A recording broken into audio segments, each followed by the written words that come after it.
2 minggu lebih sudah kepergian aktor Indonesia Ashraf Sinclair. Meski begitu, masyarakat masih seakan tak percaya dan kian diselimuti duka.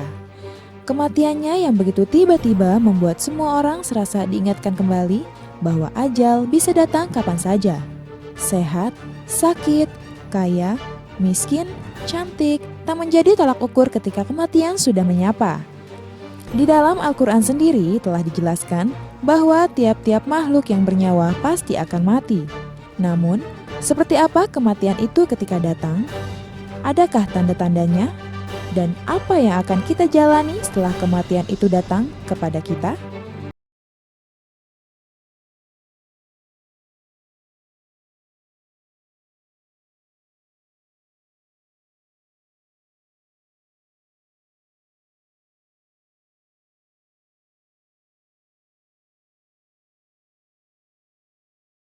Memang pasti ada ya, karena kan kita tercipta dari tanah, pasti kita akan balik ke tanah lagi gitu kan. Dan untuk kematian sendiri itu kita nggak tahu untuk waktunya kapan. Yang pastinya kita setiap manusia ya, makhluk hidup pasti akan mati semuanya. Ya tapi nggak perlu ditakuti, karena pasti ya, namanya kematian itu pasti. Nggak ada yang bisa menolak.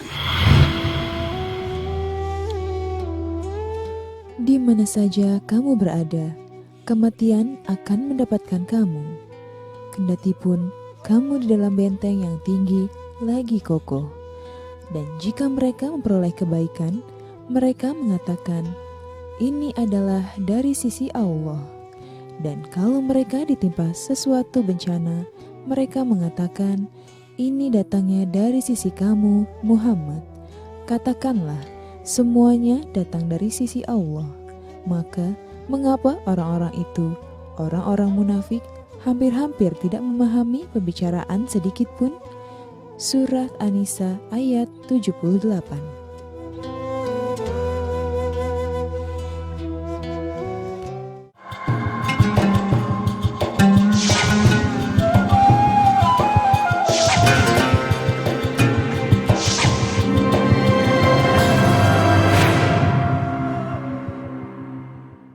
Assalamualaikum warahmatullahi wabarakatuh. Kembali saya Angel Elga hadir menemani Anda dalam acara program Tawakal.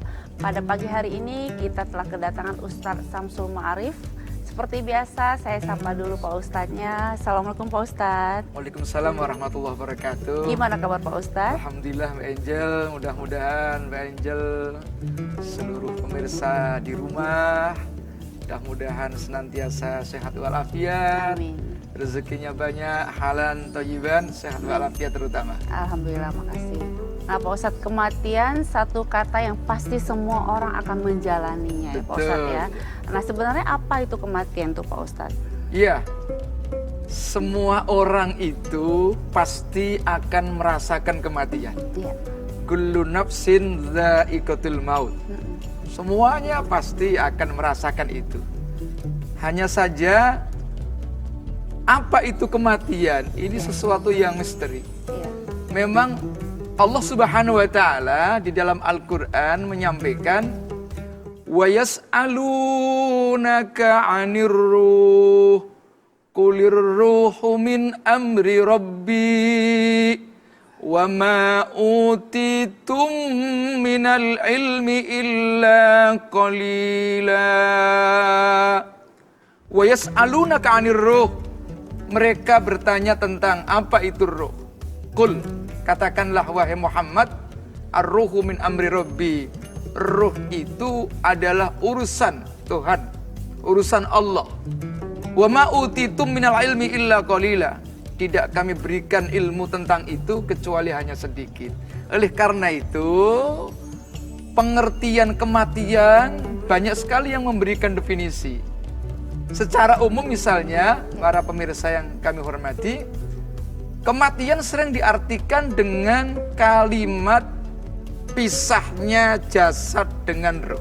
Ya. Kalau jasad dengan roh itu sudah terpisah, itu disebut dengan kematian.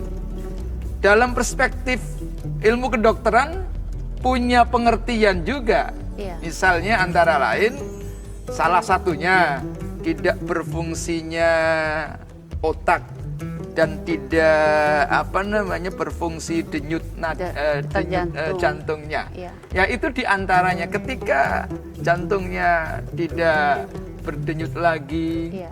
lalu kemudian aliran darahnya sudah tidak mengalir lagi, lalu kemudian otaknya Tidak bisa sudah bekerja bekerja lagi, itulah yang disebut dengan sebuah kematian. Ya.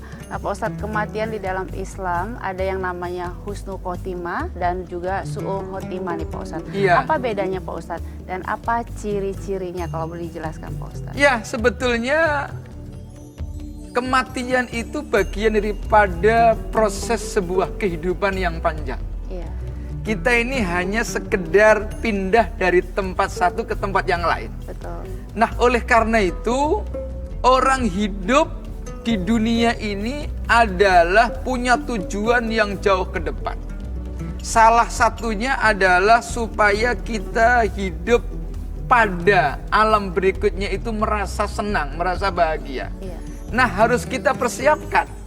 Di antaranya adalah seseorang mati itu bisa jadi mati dalam posisi baik. Itu yang kita sebut dengan husnul khotimah. Husnul khotimah itu adalah baik pungkasannya, baik akhirnya. Jadi ada orang hidup, ada kalanya dari awal, dari mulai balik sampai terakhir meninggal baik terus. Itu yang kita harapkan. Nggak pernah ada, ya mungkin sedikit kesalahannya saja. Ada lagi orang yang dari awal baik terus, tiba-tiba menjelang kematiannya di usia tuanya malah nggak bener. Iya. Perilakunya nggak bener, hidupnya untuk foya-foya. Begitu mati misalnya dalam keadaan mabok, dalam keadaan maksiat kepada Allah. Itu yang namanya su'ul khotimah, jelek akhirnya. Iya. Tapi ada juga misalnya dari awal nggak bener, tiba-tiba di usia akhirnya dia bener. Taubat kepada Allah, beribadah kepada Allah, ini pun masuk dalam kategori husnul khotimah. Nah Pak Ustadz, benar nggak sih Pak Ustadz, orang kalau melihat kebaikan seseorang itu pada saat kita melihat kematian di akhirnya itu, seperti Pak Ustadz tadi ceritakan, kalau orang tiba-tiba tadinya tidak baik tapi ternyata matinya dengan cara yang baik, itu bisa terlihat nggak Pak Ustadz? Salah satunya iya. Misalnya ada tanda-tanda husnul khotimah. Iya. Salah satunya ketika orang itu terbiasa melafalkan kalimat la ilaha illallah. Siapa saja ya, man akhiro ya kalamihi ya. Barang siapa yang akhiru kalamihi, akhir dari ucapannya itu dengan menyebut la ilaha illallah, maka dakhalal jannah, orang itu akan masuk surga. Itu tanda-tanda husnul khotimah.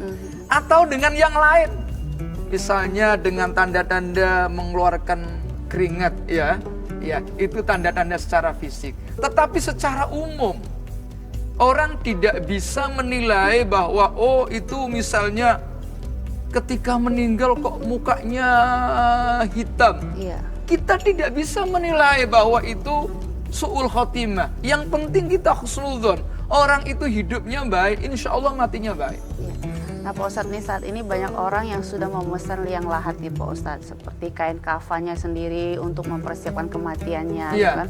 Apakah ini boleh nih Pak Ustadz? Dan sebenarnya nih Pak Ustadz, pertanyaan saya, apa yang benar-benar perlu kita persiapkan untuk kematian kita sendiri nih Pak Ustadz? Ya, ini penting.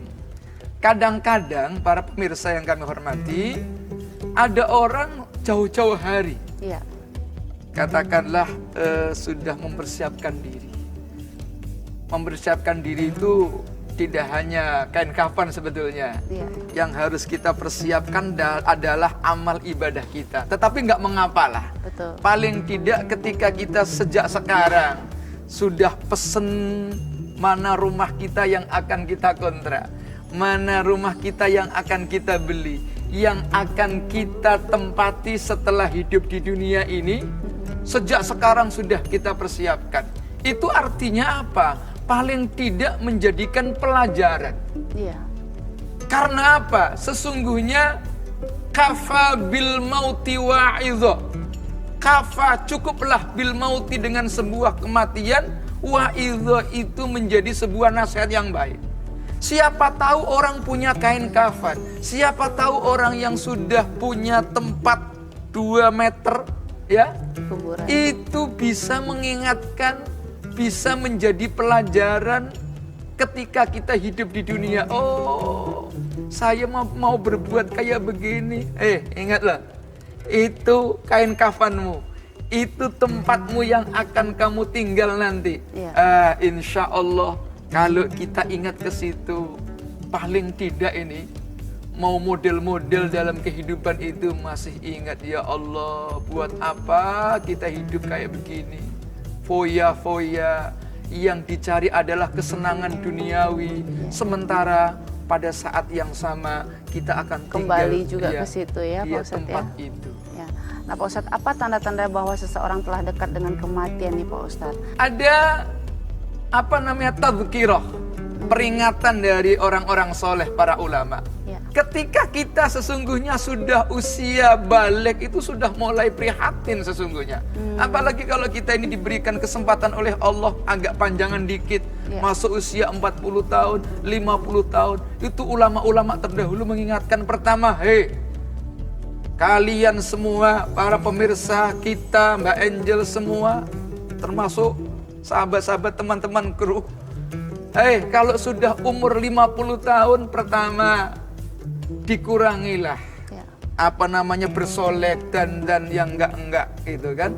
Yang nomor 2, dikurangi belanja yang model-model. Kurangi waktu untuk main-main hanya kesenangan. Kalian semua sesungguhnya sudah dekat dengan kematian. Oleh karena itu, perbanyak ibadah kalian.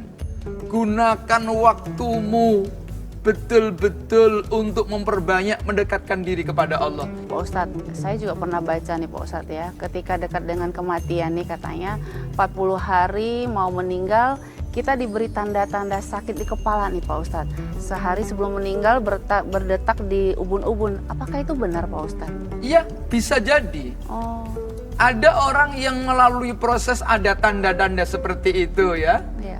Ada juga yang memang orang meninggal itu kan tiba-tiba. Tetapi paling tidak memang ada tanda-tanda bagi orang-orang tertentu. Cuman kadang-kadang kita tidak tahu apakah itu tanda kematian, apa memang hanya sakit biasa. Wallahu a'lam bishawab. Allah lah yang maha tahu. Ya. Nah Pak Ustadz, ada yang mengatakan bahwa ketika nyawa dicabut itu rasanya sakit sekali seperti kambing yang dikuliti ya. Apa benar nih Pak Ustadz? Dan bagaimana nih sebetulnya Islam menggambarkan ketika nyawa dicabut dari badan nih Pak Ustadz? Masya Allah. Ketika orang dalam keadaan sakaratul maut, para pemirsa, itu sakitnya luar biasa. Rasulullah SAW menggambarkan sakitnya orang dicabut nyawa seperti seseorang ketika ditebas pakai pisau, pakai pedang 300 kali. Dirasakan dalam waktu itu luar biasa itu sakitnya. Iya. Nah tentu tidak semua orang merasakan seperti ini. Ada orang memang diberikan yang luar biasa oleh Allah. Meninggalnya dengan begitu gampang. Tetapi bisa jadi Allah itu tetap memberikan kasih sayang kepada hambanya. Siapa tahu ketika kita ini dicabut nyawanya oleh Allah dengan rasa yang begitu sakit, jangan-jangan itu sebagai sebuah ujian terakhir. Allah akan mengampuni dosa kita. Allah akan menghapus kesalahan kita. Salah satunya adalah orang itu dicabut dengan cara yang sakit. Sehingga apa? Dosanya diampuni oleh Allah. Nah pertanyaan saya Pak Ustadz, apa benar nih Pak Ustadz, kan ada yang bilang mengatakan sebelum meninggal diuji dulu dengan sakit yang luar biasa, bahkan ada yang bertahun-tahun, ada merasakan kesakitan yang luar biasa gitu Pak Ustadz ya, bahkan biaya dan segala macam sudah banyaklah dikeluarkan. Bahkan juga yang kita lihat sekarang secara dadakan Ya, teman artis kita juga begitu, kehilangan Betul. suaminya secara mendadak juga. Nah, itu apakah dengan meninggal seperti itu, yang meninggal cepat itu berarti Allah lebih sayang, tidak memberikan ujian, atau yang seperti yang tadi saya ceritakan, Allah menguji dulu karena banyak perbuatan-perbuatan yang sebelum-sebelumnya yang dilakukan gitu Pak Ustadz? Iya,